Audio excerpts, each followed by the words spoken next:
Hello and welcome. I don't know whether you can see, the sun has just come out, perhaps for the first time, maybe apart from a little bit, since Sunday when the Upasakas kindly made the videos of my pindapata, the robe, cleaning and dyeing,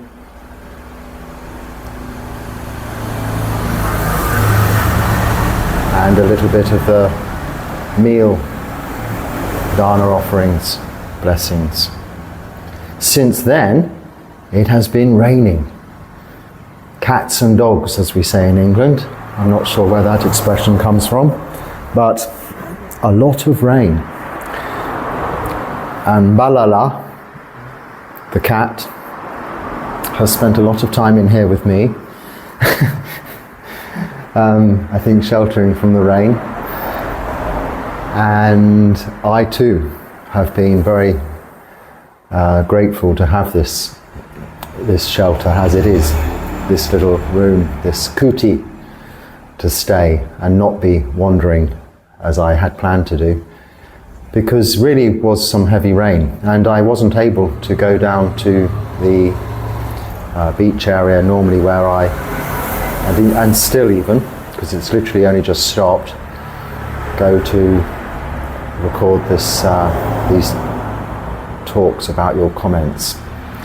So I'm trying my best to put something together for you now, although I am rather soaked through. On the pindapata you witnessed, it was a Sunday, which is actually a quiet day for pindapata, or less busy because it's the weekend here, and even on an uposita or poya day, if it falls at the weekend, it was often a day that the locals would go to their own temple, so not be at home maybe at that time.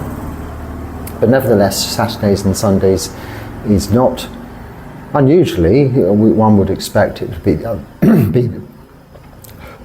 be the other way around, is not the busiest day. Monday, Tuesday, Wednesday, Thursday, Friday, very busy. So what you saw was much easier for the kind chap who followed to record and video, but only half of what actually happens. I'm normally carting back twice as much, then dividing up twice as much, and having twice as much to deal with. And for Monday and Tuesday this week, with the heavy rain, because we still go in the heavy rain, it doesn't stop us, we still need to eat. And we can't wait for the rain to stop, because we can only go in the morning. It should be just before or around dawn that we go. But here I go a little later, because it enables them to be available and have some food prepared, which is ordinarily what they would be having for breakfast kind of foods. So this is what is offered. But this week, so far, it has been heavily raining each time, and I have come back very, very wet. This robe has just managed to dry under the fan in this room, but I'm still wet from the underneath. The routine of monastic life or a monk's life, whether I am here, wandering in a fixed place or moving around existence, is the same. And I haven't had a chance to look at the comments and questions with regards to pindapata yet, but I did glance that a few popped up on my screen that I saw with regards to that, and there are quite a few. So I will deal with those in due course as soon as I get time to, or the opportunity to find a quiet place. This time the traffic is a little less than other parts of the day. So I've chosen this moment to talk to you now in the hopes that you can hear me satisfactorily. So that's where I've been. If I haven't been present, that is why I've been here, enjoying the diversity in weather conditions and experiencing, let's say, a different way of living with things. You see, when we're dealing with this beautiful, warm, hot, even sunny, dry days, life is, it can be a little hot, but you can keep cool. When everything is continually very wet, and being a monk, we only have this one set of robes to wear, you are juggling quite a lot to keep or find dry clothing to wear. It is a little cooler, but not too much cooler. The humidity, I think, goes up, so you feel cooler. But my feet begin to literally get very sore between the toes, where they're never dry. Even coming in and out of this room, outside is wet, and I have to keep washing my feet, not to bring all the dirt in here. I've just washed this floor in here. Somebody made a comment to say, what is this monk? He's not living in a temple or a, I'm not sure what he referred to the other kinds of accommodation. He's living in his own house. Well, I'm not living in my own house. If I had my own house, it would have been a long time ago back in England. A monk on Charaka can, or a monk anywhere, anytime, according to the Buddha's teachings, can live in the open air outside. They can live under a tree. They can live in a cave. Or they can live in an empty building if it's available. Or they can live in a community, in a monastery or a temple. And the temple monks here in Sri Lanka are perhaps more common, as probably in numbers in Thailand also, and most Buddhist countries these days, because many monks do like the aspect of living within a community for all of its benefits and resources it has to offer, and the support that it has to offer. My community is my temple, my teachers, my monastery is back in South India, in Bangalore. I'm here with their blessings and spiritual support, very much so, on Charaka. But my support here is literally this pindapata I go on each day. We have 4 requisites we need. The first is robes. Now, I have my set of robes. And I think everybody in Buddhist countries knows that, and they love to offer robes. There's great merit in, or punya is the Pali word, for goodness, doing good, in offering robes to a monk or to the Sangha. You're always offering, when you offer anything to a monk, to the Sangha, not the individual. So I have had a number of robe offerings since I've been here, because I'm not able to explain that I don't need them, but it's also part of their practice, I think, to offer robes as goodness, as a good way of offering dana. So I've kept them. I haven't unwrapped them or anything, in their beautiful packaging and all wrapped up beautifully, and I've wrapped them up again in some used shopping bags and plastic bags to keep them all safe. And I was, when there's somebody who needs robes, or a monastery that needs robes, or something like that, or indeed if I was to need more robes at some point, they're there for that purpose. So this is the first of our 4 requisites. The second is food, and each day I do go on this pindapata. Now, one question about that was, how does it work? And all of these, well, lots of questions actually, but how does it work? Are the people pre-warned? Is it arranged? Absolutely not. No. I mean, what you saw on Sunday is exactly the same as happened the first day I arrived here and I went on pindapata. Not exactly the same, because I went on a different route.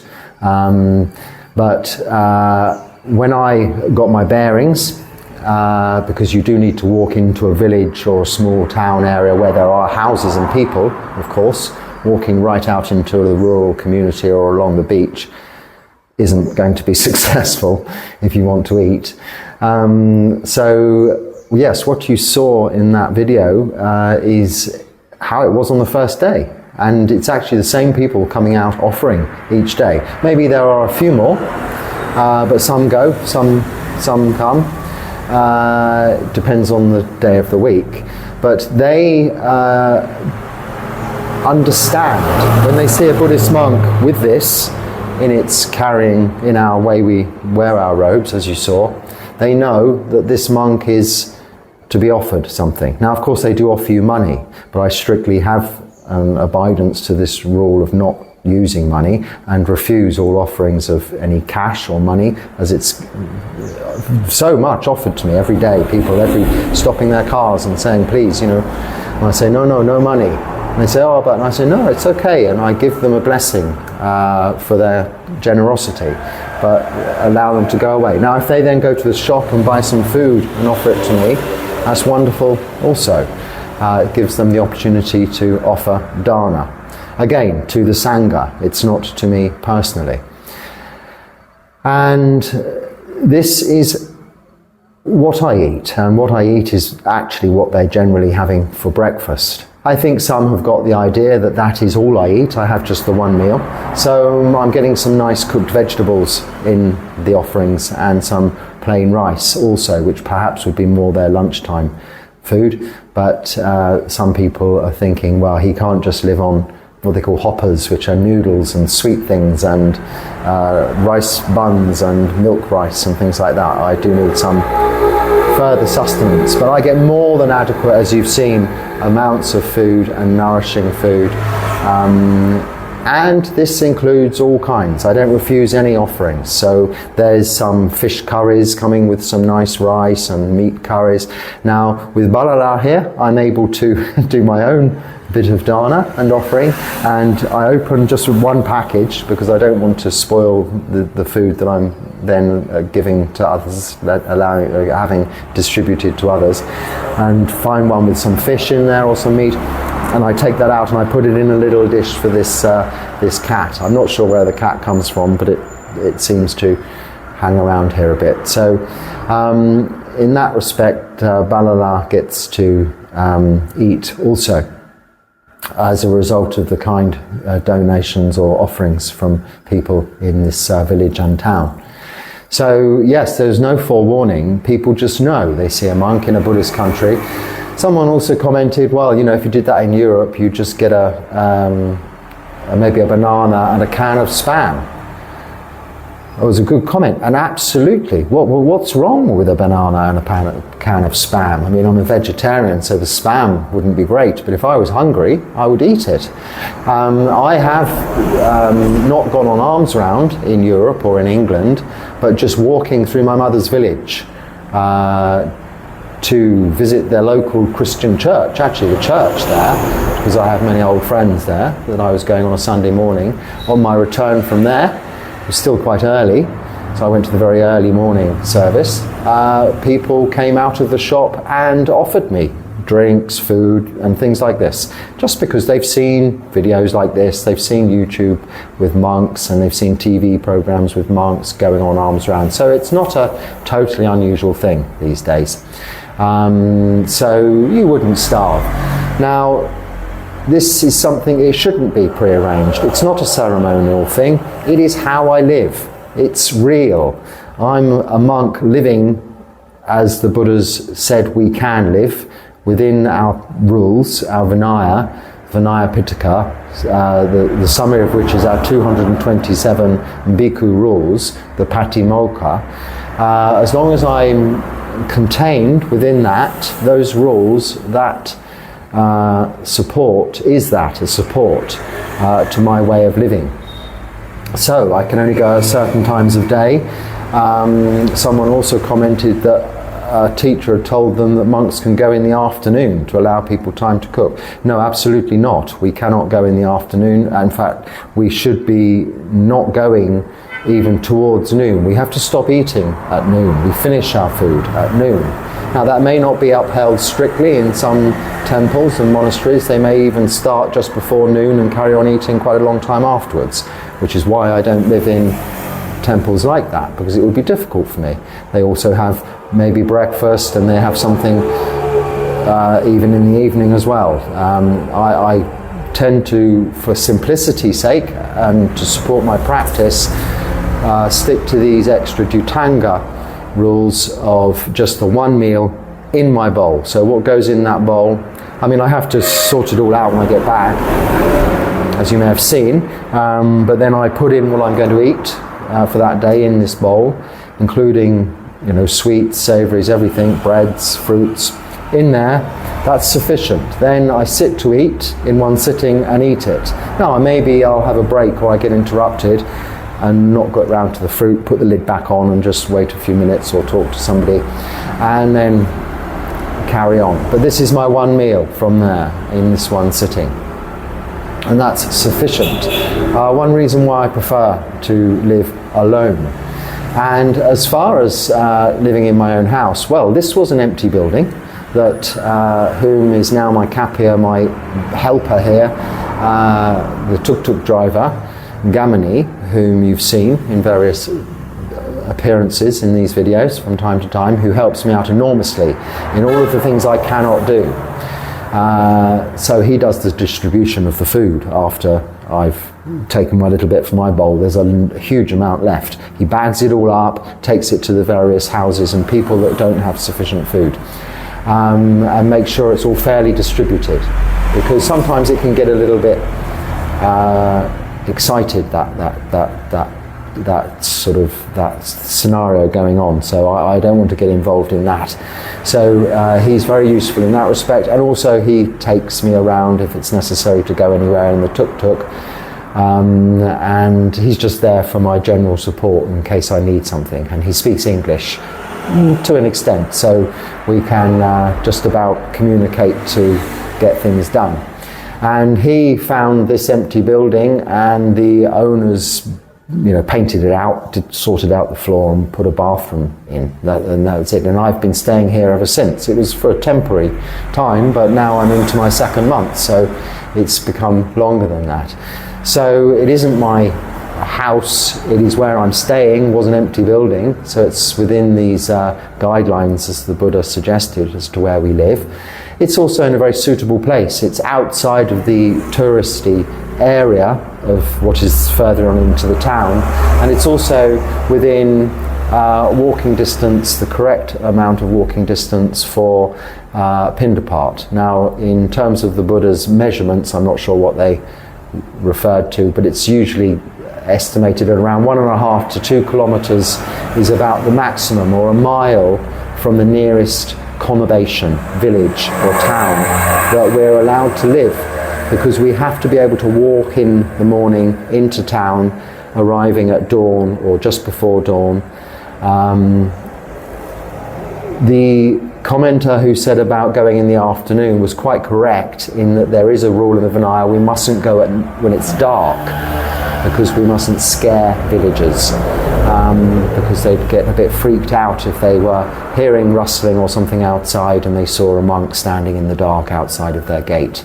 So we're not to do that. It's just when we can see the light of the lines of our hands, palms, in natural light of the sun rising, not a bright moon, but natural light of the sun rising.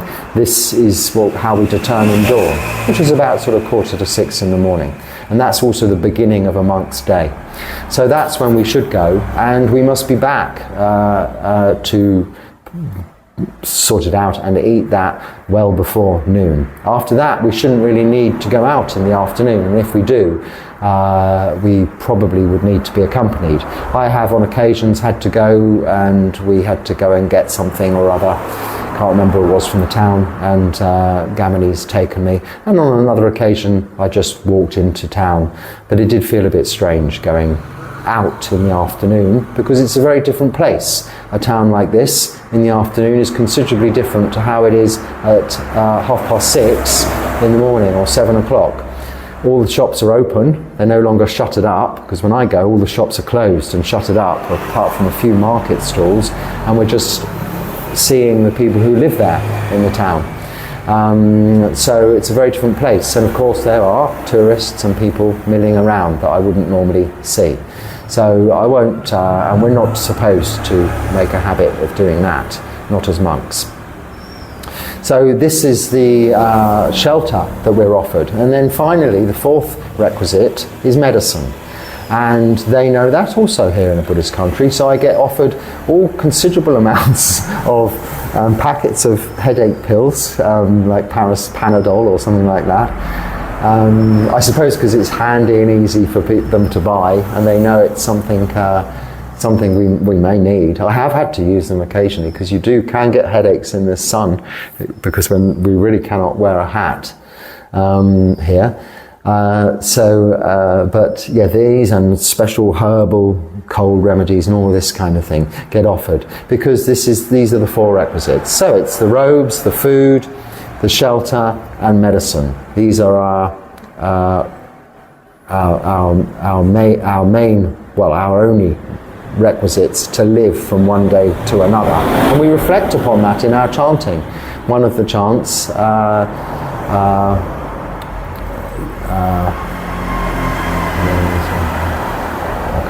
can't remember now, that we chant just before our meal. I think I do it in the video. Pati Sankar Yoni Sa Pindapata Yoni So Pindapato Pati, this one.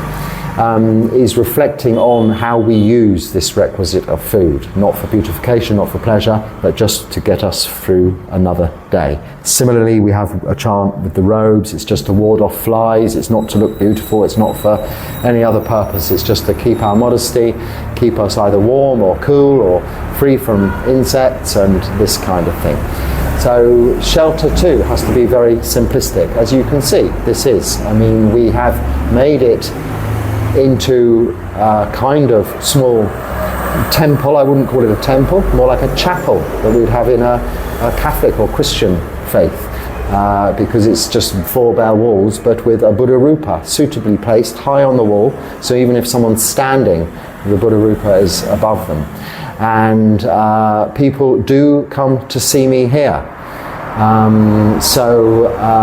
Someone commented that, to reply, I think, to the one who said I don't live in a temple, he does, it says so on Google Maps. Well, maybe it does. I think these things get put on there. I'm not sure how, but I may have even done that to show someone where I was, because they were asking me how to find me. But people do come here. They come here offering any of these 4 requisites I've just mentioned, or they just come to sit and talk or ask questions. And on one occasion here, some people have come on the anniversary of the death of one of their friends or relations or family, close family members, because they like to offer dana, in which case they offer robes, they offer some food, some medicine, and they also make that kind offering of support in anything else that you may need, and they dedicate that goodness, that punya, to their departed relatives in a little chanting ceremony that we do. I've also gone with some local monks here recently. There were 8 monks and 4 samaneras. 4 monks, 4 samaneras and myself. So we went, 4 bhikkhus that is, to a house where the father, the senior man of the house had died, I think 3 months ago. 3 months ago. So it was the 3-month time. So they do this ceremony after 7 days, after 3 months, and after 1 year. And then, as he put it, if they're rich enough, every year thereafter. And I wanted to say, but not being able to have a really fluent conversation, it shouldn't really matter whether you're rich or not, but this was, in this household, a lavish feast, much more like a wedding breakfast than a simple dana offering, of several courses that went on way beyond noon. I had fortunately eaten, well, not fortunately, it was rather embarrassing that I'd eaten. I didn't know I was going for lunch, so it was a bit awkward because I had to keep I don't eat other than this one time, and even out of politeness, I wasn't prepared to, because I was full. I eat this one meal, but I've had sufficient, and I would never want to overeat. I mean, it's not healthy to do so. And of course, you accept one little bit, then another bit comes and another bit comes, and you'll end up with a whole pile. So I had to politely refuse, but they did get and realise and understand. At least I'm a very different colour. Especially now my robes have been dyed. You see, you can't see very well there, but the dyeing process and the Upasakas helped me with was very successful. I mean, I moaned a little bit because it took us 2 days to do something that used to take less than a couple of hours when I was in Thailand, but actually they did such a wonderful job. You can see that video, and the colour has come out so very well. It's very rich and very even, and it worked extremely well. But as I'm a different colour, at least they can say, oh well, obviously my face, I don't realise that myself because I can't see my face, but I've been reminded from time to time when I say, how do you know I'm different? They say, well, and I don't know. Why would I know? I just see other people and think I'm the same. But of course, I'm a white face and they're quite dark coloured. So they know that I'm different. So they were having fish and chicken and all sorts. I mean, it's a huge feast. And then they get offered robes and all sorts of goodies to take away and all. So, I mean, I took away what was offered that was given, and duly had it redistributed where it was food items or anything like that as necessary, and again added to my collection of robe offerings and other goodies over there on the table. So it was an interesting experience. I mean, the people that came here to this simple chapel of a temple, they just gave me what they brought. I did some simple chanting, and fortunately that was before I went with these other monks. It wasn't too different, apart from the food, it wasn't too different from what the monks also did on this occasion. So I'm fortunate and grateful to my English chanting book. I say English, it's the Pali chanting, but it's produced by the English Sangha for Thai Forest monks, and it's the book I use. It also has the Sinhalese, the Thai tradition extra bits that we need to know if we're in Sri Lanka, and I was able to just gen up on which order of things they do and how they do it before those people came. And it's quite simple, which I was very grateful for, because I don't have much capacity for either remembering things. I have no capacity, but even if I'm using the chanting book to read from when chanting, which I don't like to do, then it still needs to be quite brief, otherwise I get carried away with the chanting and then lose my place. So it was okay, I could do everything from memory, no problem. It was no need, but at least I had this book to assure myself that I at least thought at the time I was doing the right thing, and it was confirmed later that it wasn't too far from what they were expecting. And I think, and I'm sure they appreciate, this different coloured monk in robes and face is never going to be the same as what they're used to. So, the place where I'm staying, I mean, this is not mine, but I'm grateful that I have the opportunity to stay here. It is provided by the local people, made available for me by the local people, and food is provided each and every day. you, people from abroad and from all over the place, whom occasionally contribute some donations on here, also have gone a long way to supporting other things that have been necessary during the course of this stay. For instance, it's only this really, getting data, and we had to get new microphones recently and things like that. These things come from that support from abroad, but I don't ask for anything other than these simple 4 requisites and very simple food offerings from the local people in any country where I'm staying. And this is the same wherever I go. Just going a little bit further on some of those comments that just have caught my eye.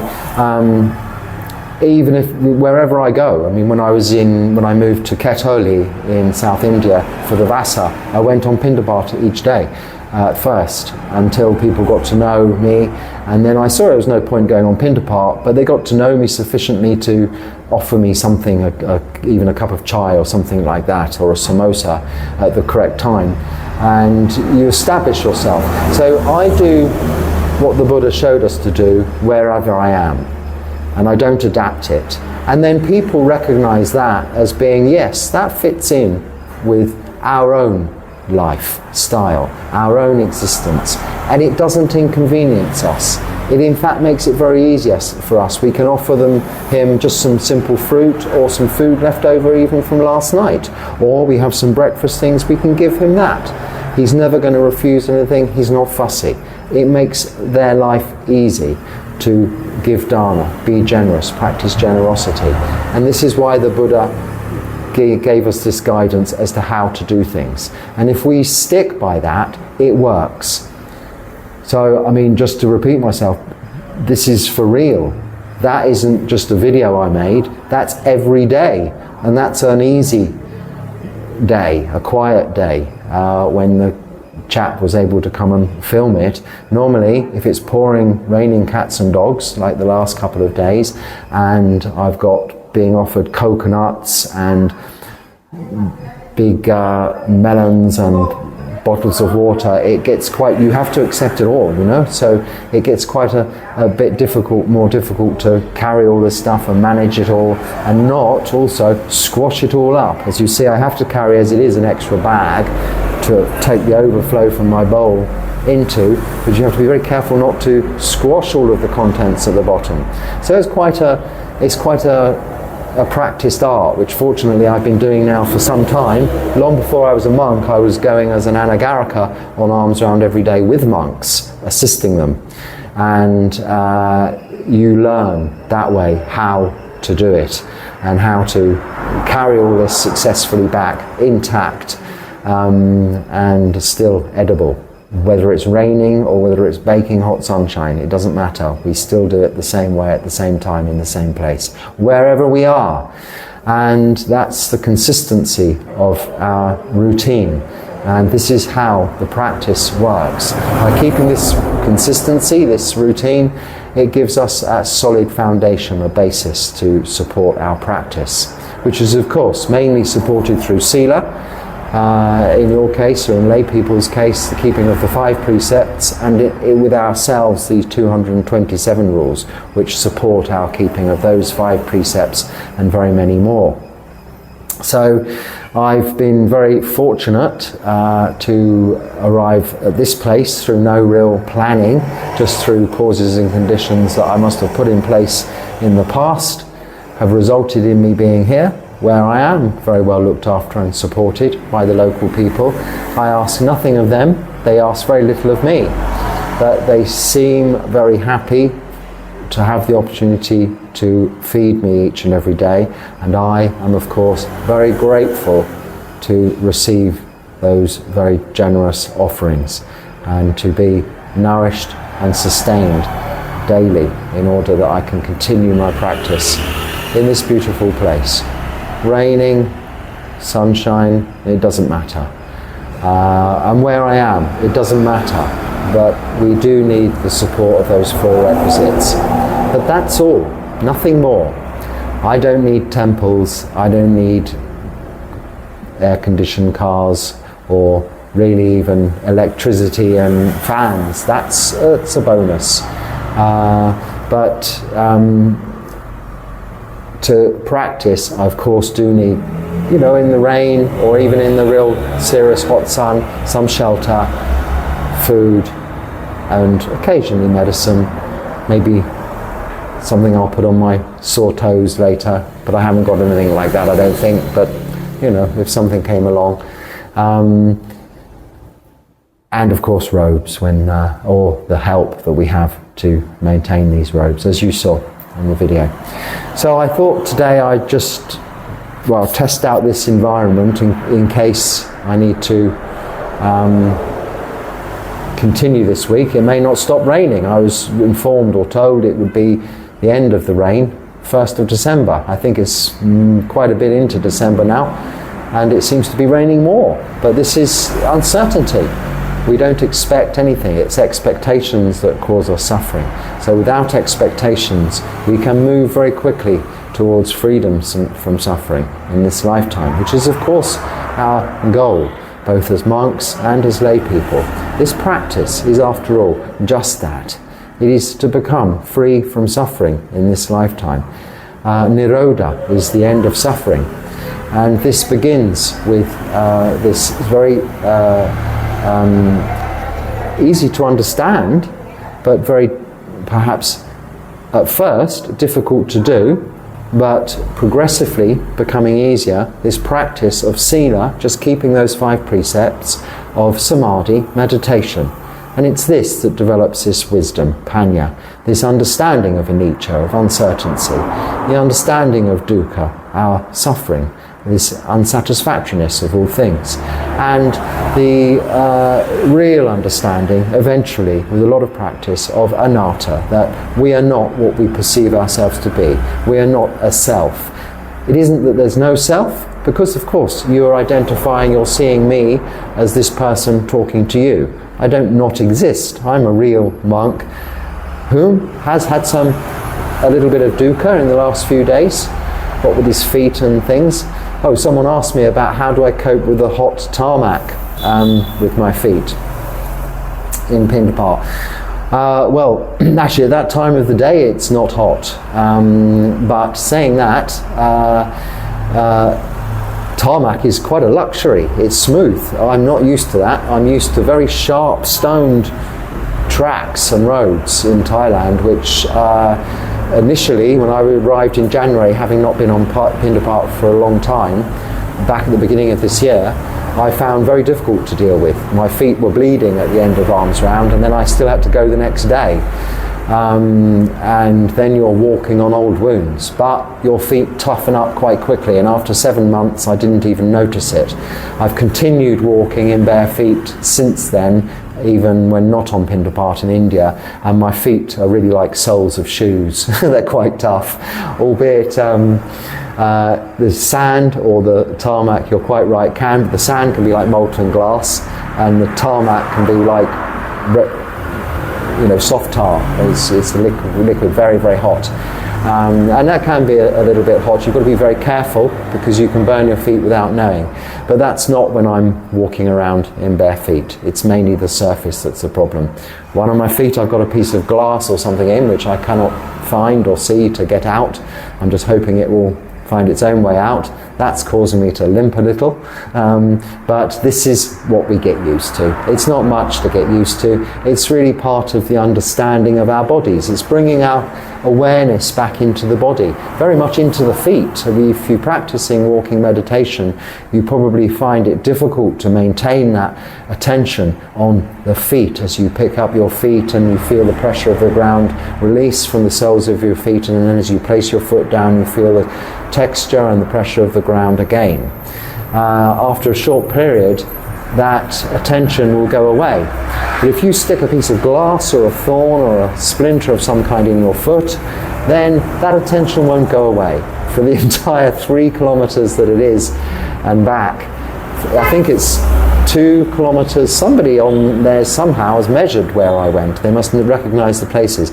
Apparently, and I think working it out from, again, Google Maps and the steps thing, I think it's 2.5 to 3 kilometers there and the same back. That, you don't lose attention on your feet if you've got something stuck in one, all of the way there and all of the way back. So you're bringing yourself back into the present moment. Now, I'm not suggesting you do that, of course, but it's about bringing our attention, our awareness away from thinking about the future and away from thinking about the past and into this present moment, because this is all we actually have. And the best way to do that is like this, in this breath. Each breath is bringing us not only into this present moment, because it's only happening now, it is reminding us of our body. It is bringing us and our awareness back into the body, which is where we can learn to understand this whole principle of anicca, dukkha, anatta, impermanence, unsatisfactoriness, and not self. Not self also being just out of our control, as are all things. All conditioned things are anicca, are dukkha, are anatta. Nothing we can change about that, other than our own experience of that, how we receive change, how we deal with unsatisfactoriness or suffering, and how we develop wholesome mind states, reduce unwholesome mind states, and the realization that we are only the results of the causes and conditions that we put in place through our own actions of body, speech and mind, which we call karma, and vipaka, which is the results of karma, and produce what we are now, and also our causes and conditions that surround us in the present moment and into the future. So this is where we work. This is the job we have to do. It's in the present moment. So don't worry about what you've been doing in the past, just worry about now and how it will go in the future. If you haven't been keeping 5 precepts, don't think about it. Now you can. Keep 5 precepts, meditate, develop wisdom. This is the practice. And that, I think, will be enough for today. I hope you've been able to hear me okay. We have a quieter time of day, traffic-wise. Also, there is the chanting in the morning. Back again now, thanks to the new microphone, which took a while getting here. And from tomorrow, I will endeavour all causes and conditions allowing, be able to look at some of your comments and talk about those. And if the rain has stopped, down there on the beach, or if not, back here in this kuti. So, thank you for watching. If there's something useful there, I hope you can use it. If not, just let it go. And share with others. What do I do now? I have to get up, don't I? So, that's it. Yes.